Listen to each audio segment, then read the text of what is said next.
Alright. Battle belt, war belt, duty belt, whatever you want to call it. That's what we're doing today. So let's start off. The belt itself is made by SOE. Handmade, each one in Tennessee, with some solid mil-spec webbing. You can get them in different colors. This is the 1.75 inch Cobra D-ring belt, and I got it lined with loop. You don't have an option. You can only do loop. So that's what I went with. I support that company 100%. I've had other products by them, and it has held up for years. So I decided to go with SOE for my belt. Next thing, real quick, SOE Tactical Hypalon liner belt. Look at how thin the material is on this. It's insanely thin. Okay. It's lightweight, but it's strong. Hypalon is strong. It's a strong material.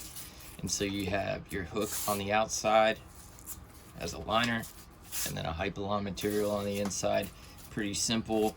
You tell them your size when you order. You tell them if you need hook or loop, and it's very simple. But this is honestly the best liner belt I've been able to find anywhere. So I mean, I don't want a thick ass liner belt that's going to be super uncomfortable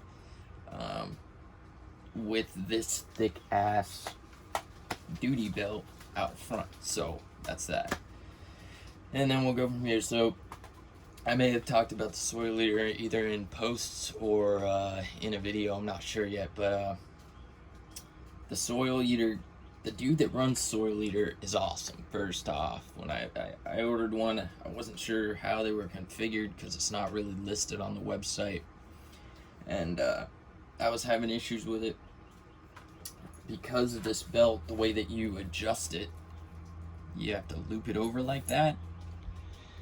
There wasn't enough stretch material here to get the cat in there and to be able to pull it out reliably.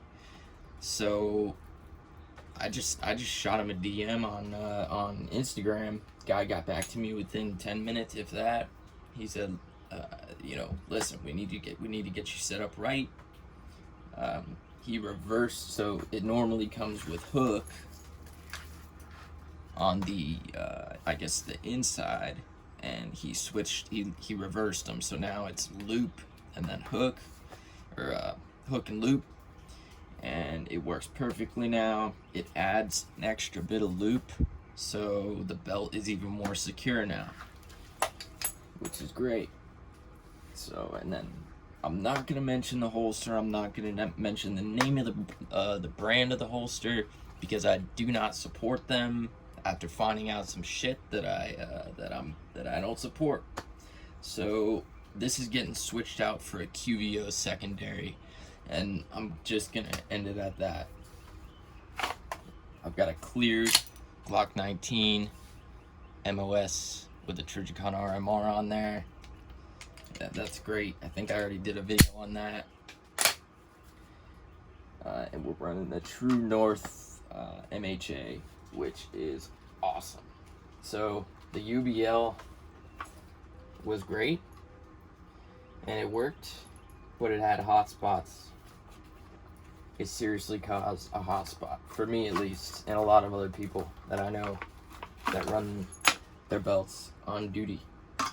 So I switched it out for a True North just to try it out. Excuse the cat, he's gonna be here probably the whole time. So the benefit of the True North, I'm running it as low as it goes. First off, I've got it canted positive because that's comfortable for me. And then I have the Grave Solutions Teardrop just running off the side.